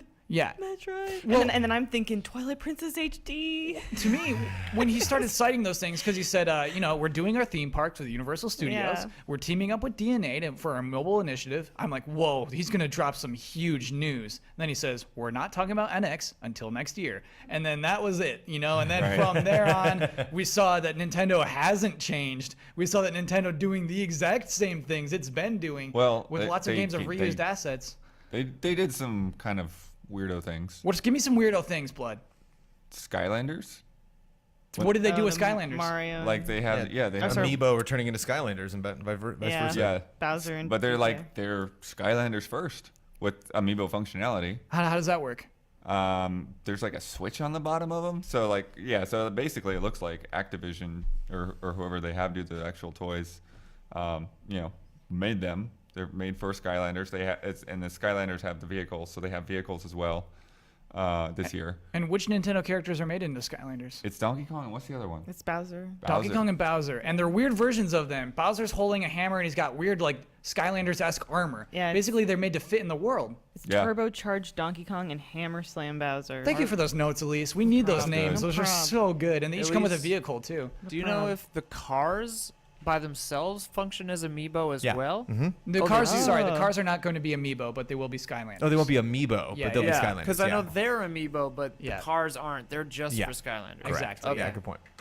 Yeah, and each one comes with a specialized vehicle, too. Man, what a cool collaboration. You're right. Blood, that was probably definitely, honestly, the biggest surprise is that, hey, they're teamed up with Activision. Yeah, that Yeah. was a huge surprise of that event. What are the other weirdo thing is probably the whole Metroid Prime Federation, whatever. Who wants to play that game? Federation Force. Yeah.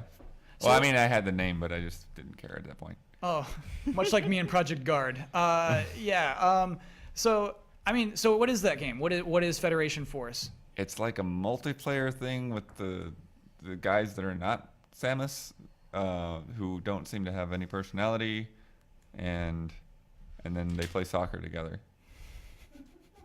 I feel like you're sabotaging that game on purpose, Blood. They're all super it's just, deformed. yeah, that's the thing too. Like, Yeah. they're like really weird, like cutesy looking versions. I'm like, what? How does this fit into like Metroid in any way? And the weird thing about bringing this up, people are even more extreme than Bloodworth on their opinions of it. There was like some survey. What is that? It's not a petition Oh, where yeah? people were so mad that this game exists. that they wanted Nintendo not to release it. So that's of course an extreme, but like people feel very negative about this game. I think because the word Metroid Prime is attached to it. Is that Right. what that's about, Blood? Well, I think so because you haven't seen any kind of Metroid game, and then you're gonna have this spin-off that it doesn't seem to fit in any way. It's just it's like an extension of the Nintendo Land thing, more or less. Those could have been like, Did you say?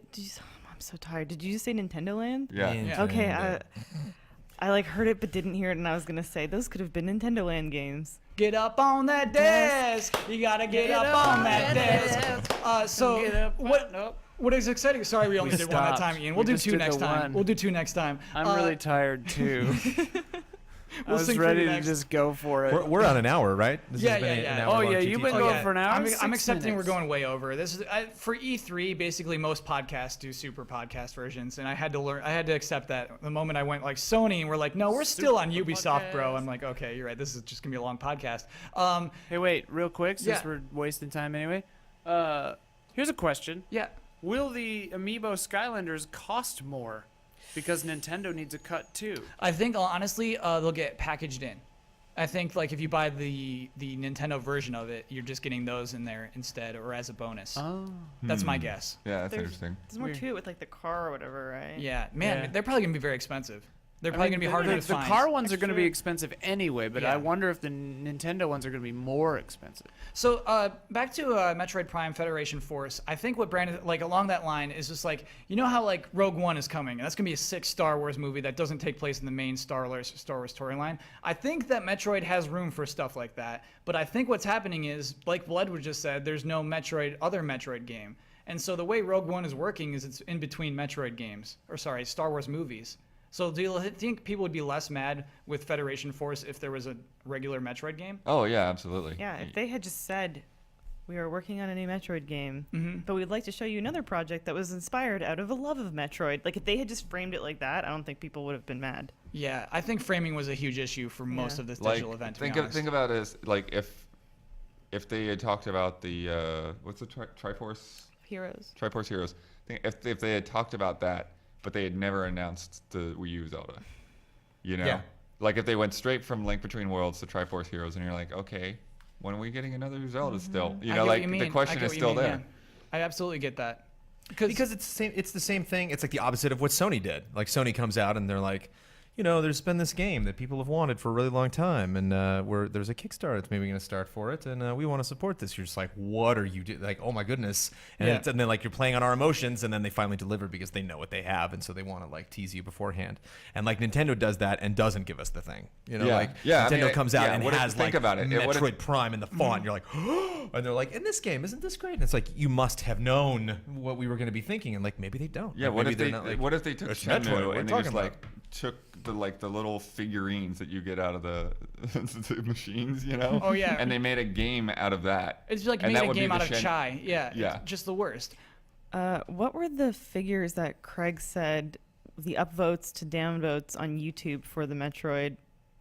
It was 29,000 downvotes and 3,000 upvotes. I Yeah, think for that trailer. For That that bums me Federation out. Force The trailer. game doesn't deserve that, and I think it's really anger at Nintendo more than the anger at the game. Well, that's the thing. Because here's the thing too is, it's like Nintendo's afraid to put a new IP on it, but it really shouldn't be a Metroid game. Like it could I would love for that to be a Metroid game. No, it could be that game could perfectly be whatever it is, without being Metroid.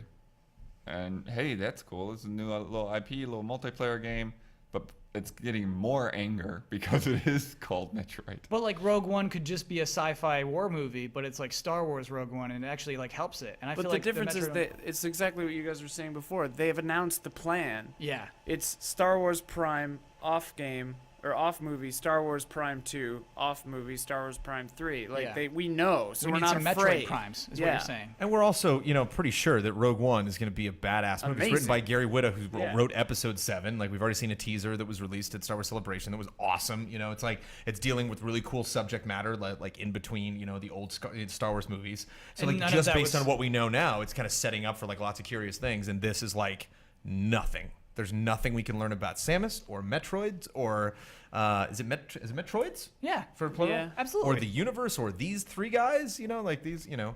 If it was just Federation Force, would we have cared? If they just dropped the Metroid and It called would the have kind game of been like Federation Force. Codename Steam when that was first announced. Where you're just like, well, we'll see more of this. Yeah. See what this ends up being. Before we wrap up on Nintendo, I do want to say that if you like JRPGs, there's some legit games on Nintendo consoles. Like They're Shin saying Megami- Weta didn't do episode 7, but I don't know. Who's they?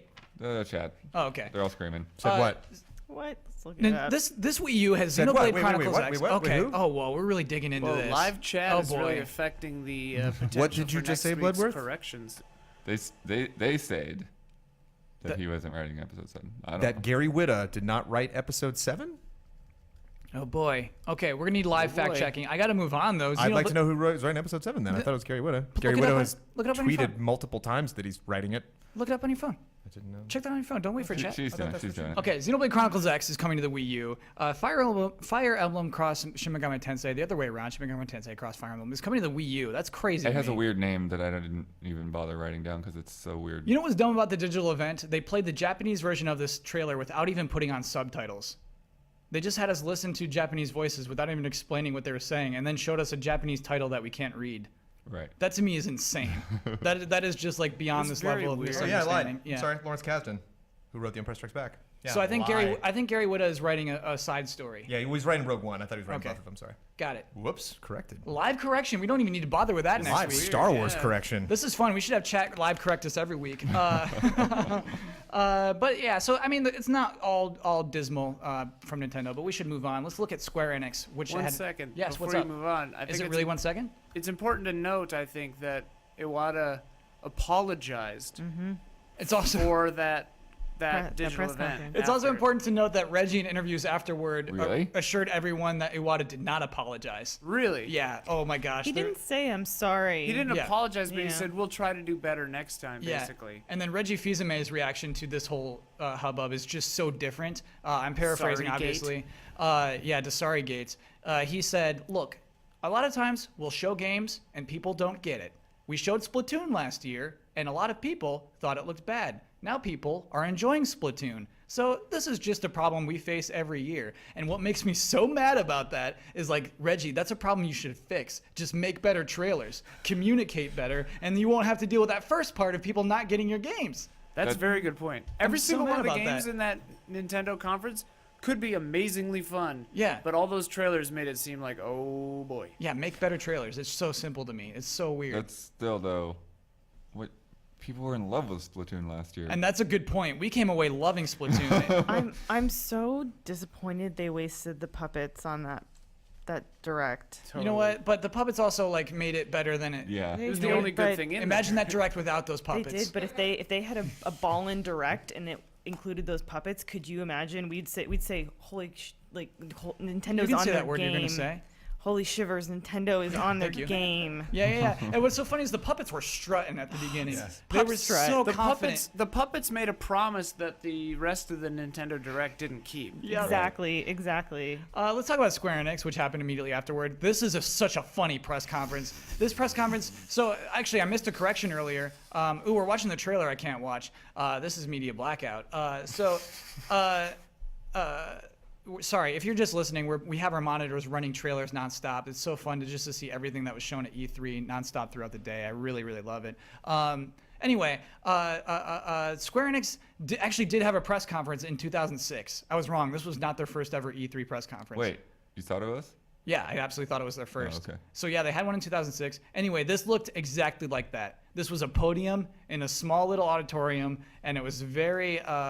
Help me with words here. This is the summit. Stockbrokers meeting? Yes, thank you. Those words are perfect. Didn't seem like the press conferences we've been used to of the last 5 or 6 years. What do we think of that?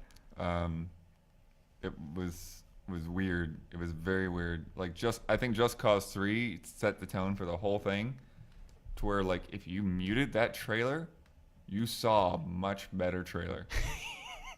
I agree. What does that mean? What did they say over They this just- trailer? They were just. It was like somebody reading the bullet points off of a fact sheet, who had never played a video game in their life. That's the only way I can describe it. It was like You it can just- jump off a helicopter and shoot machine guns as you That's parachute a down to the ground. Pretty close approximation Gas of it, to stations be honest. explode over and over again. Yeah. It's terrible. And what sucks is, so we had Just Cause 3 here on our live stage, and I got to see a gameplay demo of it. And within 10 seconds of watching the person soaring, I was like, wow, this game is different from all other games. The way you can grapple hook onto a mountain, then wingsuit, and then grapple and wingsuit, and just soar, and just Yeah. fly in this game. And I thought, like, why was this not demonstrated? But Again, it kind of was. It was just you were so bored by the audio that you couldn't process the awesome things happening in front of your face. so did any game shine in this I very think, I think that was Konami. I think we were so bored, we were unaware of like how many amazing things happened.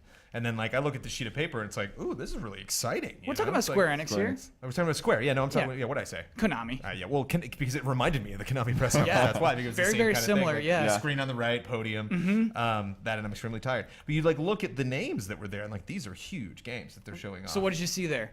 Just Cause 3, like you mentioned. Tomb Raider, we got a documentary trailer where we Oh saw my some of gosh. the graphics engine rendering on Lara Croft, which was disappointing in the grand scheme of things, but is also still interesting. The game does look really good. The We idea got- that they're bringing Nier back. I mean, Yes. that's a cult They're bringing- favorite, but they're I bringing can't imagine that Nier thing back. made any money. We have no idea what the subtitle is. And guess who's helping them develop that? Platinum. Games.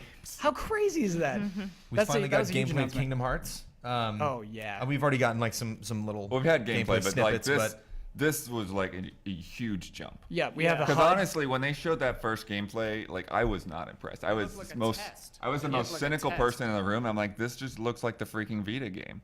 Whoa.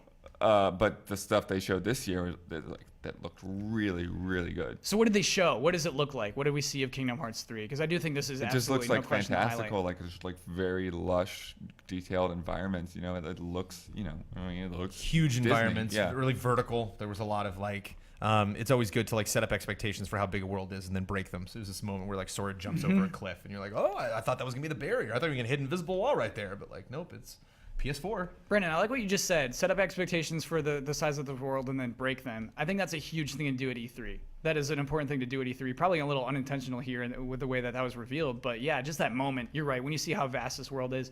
And so actually before that, they had the director of Tangled come on and say, hey, we're heavily involved this time. Disney, we're trying to make these worlds look like that. And I remember when Tangled came out, they said that we're going for a real painting style, a very particular kind of painting, and then said that's the style we're going with. And so that translates to some worlds in Kingdom Hearts that just look mind-blowing. Just so colorful and just, the way they're lit. It's just, that game looks outstanding.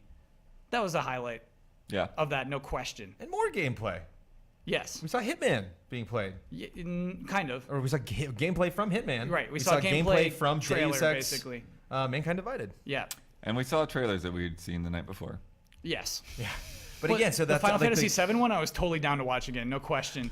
But just the pace of it, because that was just like so slow, and I'm explaining things like everyone just picked the most boring way to do it. But then again, you look back on paper, and it's just like, whoa, it's Star Ocean, like finally got gameplay of that.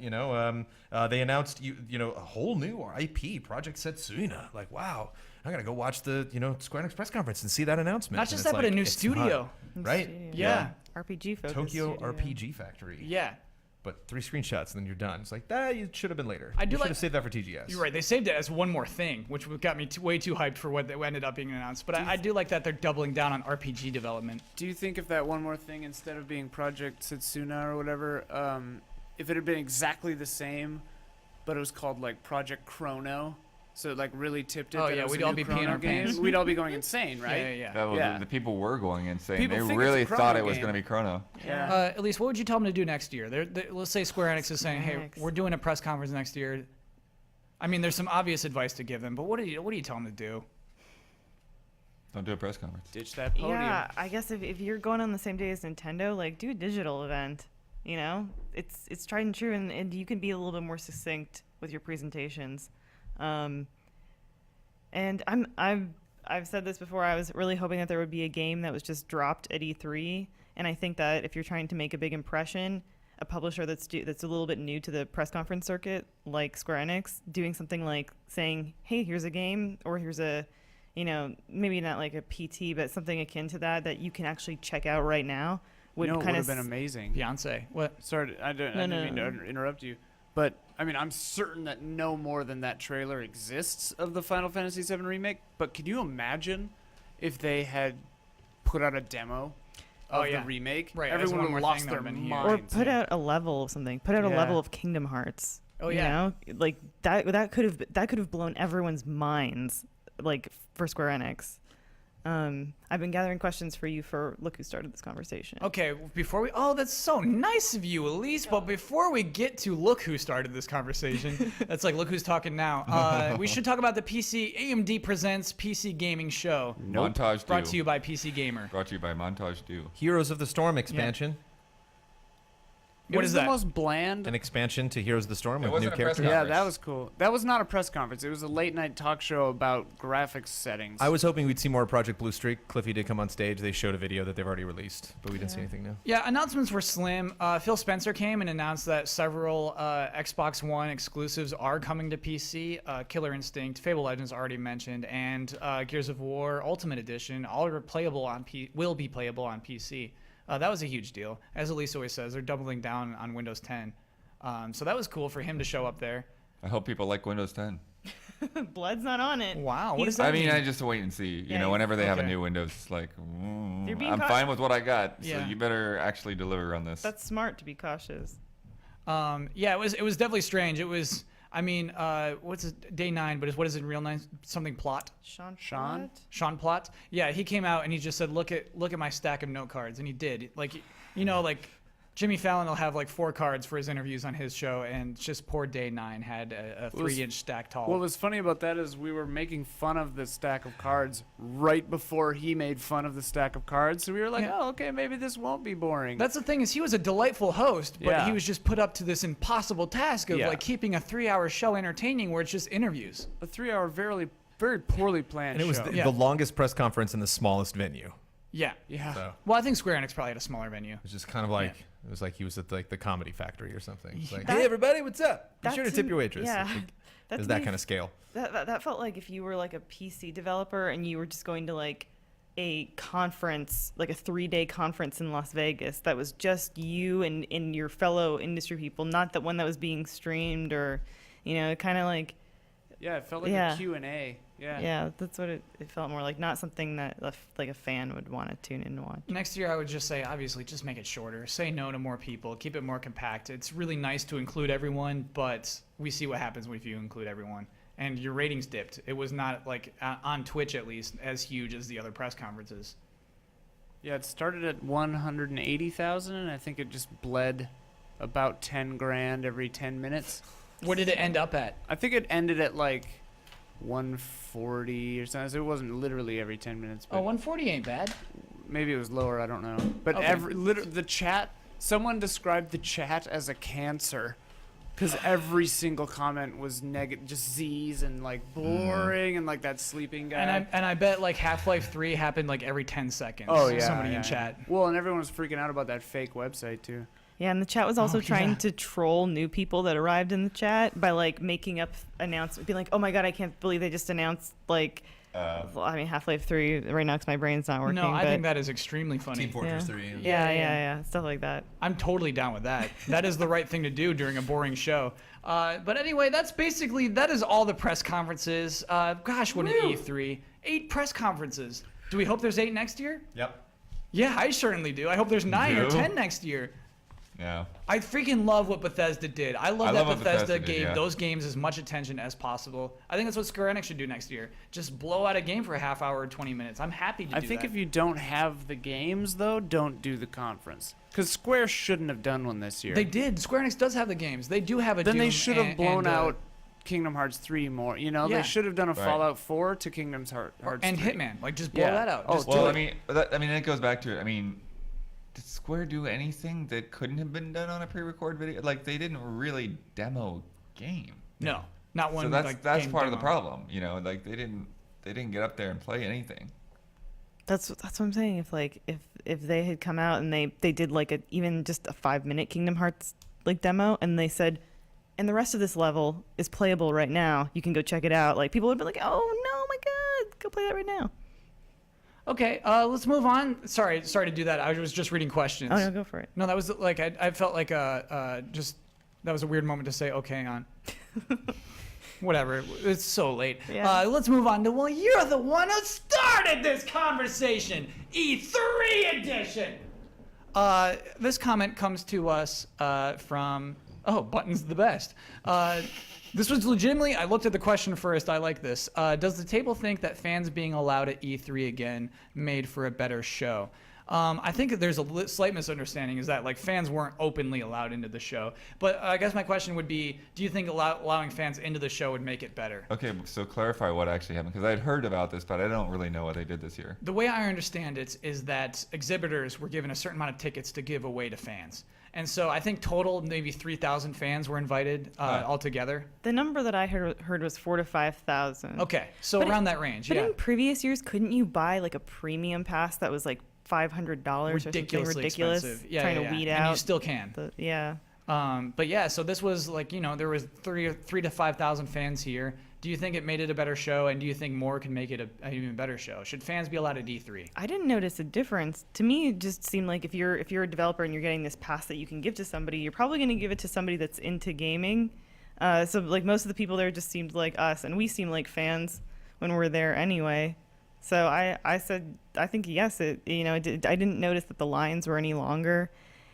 I don't know if you guys noticed this. It actually had a weird like sparse feeling to it. Whoa. Like, What does he Ian- mean by that? Ian- Well, and I I were- mean, it is Thursday. Did you go Thursday We last went Yeah, today. Yeah. But I mean, last year, did you go Thursday as well? no, last year it was maybe Wednesday. Thursday's Yeah, definitely the Wednesday. sparse day. Yeah. Yeah, maybe that's why it was like Also, that. But who is allowed to go to E3? It's not just press. So if you are if you sell video games, like even if you work at GameStop, GameStop, you get to yeah. go. Okay. If you But are, they have like a limited number of passes. Like not every single person at GameStop can go. right, and the reason people from GameStop can go is that exhibitors want people who will sell their games. So they want Walmart there, they want Yeah. Target there, they want people who will sell their game and support it there.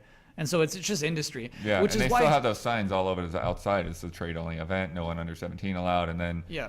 right when it's my turn to play Ratchet and Clank, some 13-year-old kid comes up and jumps in front of me. How'd you feel about that 13-year-old kid? I'm like, I was trying to see if he was escorted by somebody. Like, who are you here with? How did you get here? that's Reggie's son, blood. Just punt him. You gotta punt him next time. Because like the weird thing about E3 is like everyone that's there, like Elise said, like seems like a fan. Yeah, And very few have the little media like our badge says media on the bottom with this little red thing that's so funny because it's actually separate. yeah. But like not many of them actually say that. Yeah, actually, I saw a weird thing today that I hadn't seen in years past, and they always do weird security things. But I would be walking up with like other people, and I don't know what their badges were, but like they would get ID'd, yeah. but they would see I had a media badge, and they just let me go through. Yeah, last year I got ID'd. This year it was smooth sailing, baby. It was so weird. I don't understand what that was. But anyway, to this point, I do feel like E3 is strangely engineered toward fans because if you are on the floor, there's so many like photo opportunities things. There'd be like groups of people screaming to have something free thrown at them, and that's just like what? Who? These aren't professionals. Who are these But, people?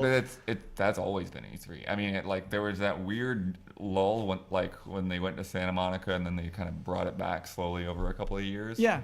But I mean, E3 was crazy before that. Yeah. There was, I mean, like we would fill up bags with swag and then send them to the staff members that couldn't make it to E3. It was. And so I'm torn on whether I'm cool with that part or not. Do you know what I mean? I'm cool with whether it makes sense for them to build a big dumb statue for XCOM 2 or not. Do you know what I mean? Right. And so on one hand, it is exorbitant. It's a stupid waste of money. But on the other side, it's like a celebration of video games. It makes this thing actually feel more special than it did before. Yeah, I mean, we didn't have I didn't hear about crazy celebrities and stuff like Activision one time had a gigantic skate ramp with Tony Hawk skating on it. I remember that. That's Yeah. awesome. Yeah. People would have Mr. T and Paris Hilton and just come over here and see William Shatner. You saw then the Snoop Dogg that one year that I had to go do. It's just So you're saying this is actually even scaled back to where it once was? yeah. I mean there's some of that. They had Teddy dance floor whatever at the Atlas booth, but it's not as crazy as it was.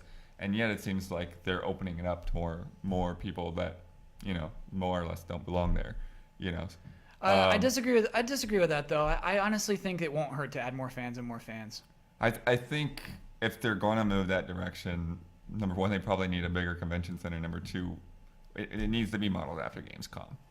Well, was it you earlier who said earlier today, Kyle, or whatever your name is, that somebody was, or maybe Elise, you said this. Somebody was thinking of that they would extend it one day, and then Friday would be open like to the fan public. day. Yeah. Like, That would that's be a smart good. That would idea. be good too. That's so That'd smart. be cool. And like you charge whatever, like Comic-Con charges $100 or whatever it is for a ticket. Yeah.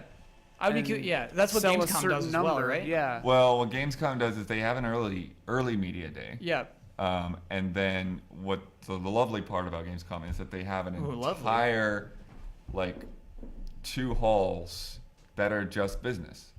So you go in there, you have like, just very plain office space looking spots with coffee and water and all of that. And it's quiet and air conditioned. And you go in there and you see your demos and you talk to your people and it's nice and you can sit down and all of that. Whereas the halls is just this flood of people, just like BO wall to wall pushing through each other. Yeah, that part terrifies me, to be honest. Yeah, and that's what you don't want out of E3. You don't want to say, oh, I'd like to play Ratchet and Clank, but the line is 45 minutes. Yeah. And I mean, and that still kind of happens, but you don't want it to get worse. And like I think even the Halo 5 thing, they told me at 10:30 in the morning that they had to cut off the line because That's they weren't going to ridiculous. get through any more people that day. Yeah. So maybe that's why we keep it from 4,000 to 5,000. So maybe just do what they did this year. Maybe. Yeah, I Unless think, they're ready to go. Oh, like, I think with I think a Gamescom public day way. would be good. I agree. That sounds great. Thank you for your question, suggestion. Button's the best, but now it is officially time for bets. Here's what happened last week. Here's the bet for this week.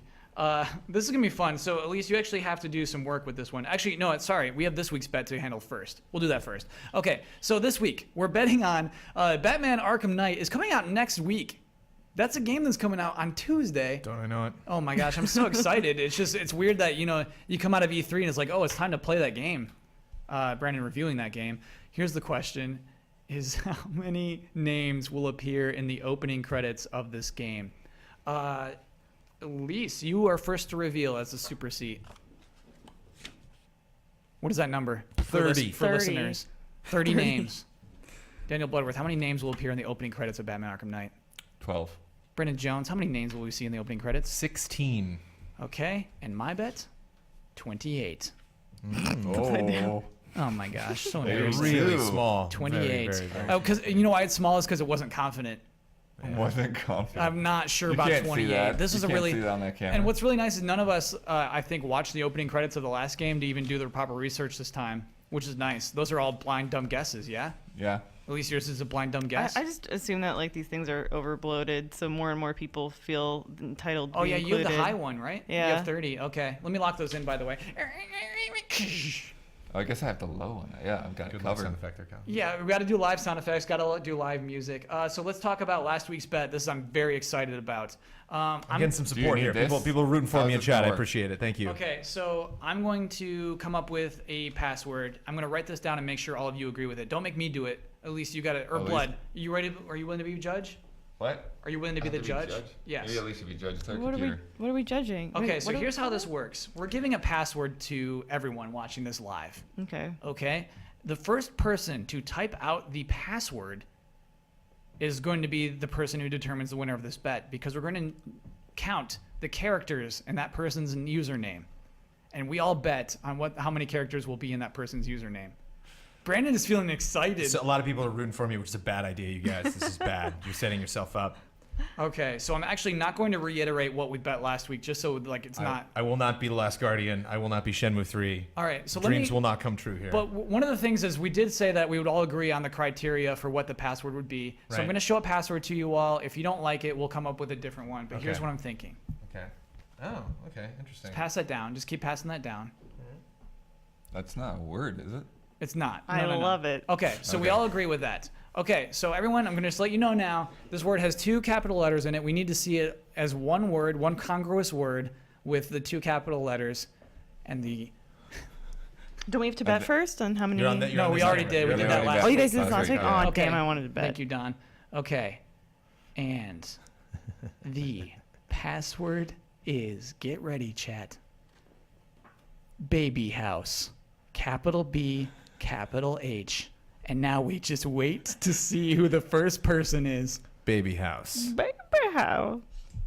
Who's gonna be? Oh my gosh, this is so exciting. We're still waiting, still waiting, still waiting. Oh, there they go. I see a baby Oh, house. there we go. Okay, We all gotta right. go back. Now we gotta roll up. We gotta go back. Roll up, blood. Roll up. Roll up, roll up. We better do it quick. Yeah, we're losing it. We're losing it. Oh my gosh. Guys. Race against You the were- chat. Okay, stop saying baby house. Like baby house. How are we gonna find it? Scroll. Scroll, scroll. So many. Oh my god, you guys broke Did we it. I lose don't- it? We broke It it. broke We just it. broke chat. We have Okay, no idea who maybe won. you need a new one, and this time we have to be on top of things. Yeah, Blood, you were real slow on that one. I gotta be honest. People didn't tell me I was doing it until Yeah, after Blood- it was Blood gone. didn't know. The laptop was right in front of you, Blood. You were closest to laptop. So we have to come up with a new password? You can't find who said for baby house first? They're gone. It's gone. Can anyone... There's 2,000 people trying to pass that word. Oh my gosh. All right. We gotta come up with a new word. Temper's running high. Oh no. Man, that sucks. No. Does anyone in Sorry. chat know? Can anyone in chat roll You the don't scroll ask up? chat. Oh my gosh. I'm All right. sorry. Blood, do you promise you're on top of this one? Why am I on top of I this? can Okay, all right. Do it. I can do it. Elise, you're willing to accept this responsibility. Yeah, I got it. Okay. Oh my Because the gosh. second you just move chat, it'll freeze right there. It'll No, it freeze doesn't. on that It's- first. it's We've been weird. trying to do that this whole week. I think it's maybe because it's on the Mac or maybe because it's Chrome, but it really does. You can't freeze it. We can't figure out how to freeze it. Well, you can, No, I think Brandon's right. I think it, Like You I can can- freeze chat. Boom! I just froze chat right there. yeah, I Why can, didn't you find Baby House then? because it's Because already you gone. didn't tell me to gone. do it. Okay. All right. Yeah, Okay. we're on top of it this time. Sorry, guys. Okay, we got it this time. Okay, this is so fun. I love our dumb mistakes. Okay. A ton of people in chat. Uh-huh. Like saying it's Stoic? about 500 people just said it was Stoic. Okay, let's go with Stoic then. Like literally, like it is Stoic. So how do you spell this person's name? STOIQ. STOIQ. That's 5? Okay, let's go over last week's bets. I bet that the person would have 12 characters in their name. Brad in the Super Seat bet that the person would have 8 characters. Blood bet 10. Brandon Jones bet 7 characters. Brandon Jones just won a bet. This almost never happens. Brandon Jones, you got a point. Victory lap. You won a Victory bet. lap. You won a bet, Brandon. He's out of here. He's doing a victory Oh, lap. boy. Oh my gosh. Oh boy. That's huge. Everyone made this happen. E3 of dreams, Stoic. people. E3 of Stoic. dreams. Brandon knows you big time. Oh my gosh. What are you doing, you maniacs? This is Brandon's Shenmue. That's so funny. Oh And then man. I'll win another one next E3, and I'll have 4. Brandon, I never heard of Stoic before. I feel like that's somebody who came in just to make you win that bet. Is this Amanda? No. That's Hermione. Congratulations, Stoic. I You know. were the first I to was see pleased the to word see baby house and type it in. Oh my gosh. It's the E3 of dreams. That feels great. So, Brandon, before I hand it over to you, I'm going to go over the score. Super Seed has 8 points. Bloodworth has 9. I have 5 points. Brandon Jones now has 3 points. I do have to also thank a user, a friend, a viewer, a fan, Raise1, who gave us this cool E3 themed logo Awesome. for GT time. It is now E3 time, I guess, So today. cool. So, Brennan Jones, what you've won is not only that point, but also the right to promote any video on our website and also to conclude this show with your own special sign off. It's not on our website, but it's coming. What is it? But this morning, the final day of E3, I got to work. Got to E3 early. Was led into the show 30 minutes before the doors open with a special exhibitor badge that said Disney Interactive Oh on my it. goodness. I went to the booth and sat down with Mr. John Blackburn and John Vignacchi for a solid 16 minutes of all of the things that I wanted to know about Disney Infinity 3.0. And that interview will likely be going up Monday, probably. Got a cup man, Maybe, got a cup maybe Bosman. Tuesday. Maybe Tuesday. But we'll see. sometime next week, when you get like all the rest of the trickle of our E3 coverage, you can find that stuff in there. And of course, all the the Huber's Shenmue reaction, all of our Twitch archives, all of the stuff that we've been cutting out of the show, the entirety of our E3 coverage. Definitely check that stuff out. But start with Disney. Start on with Disney Tuesday, Infinity. when you're done. You've earned that right as the point Sweet.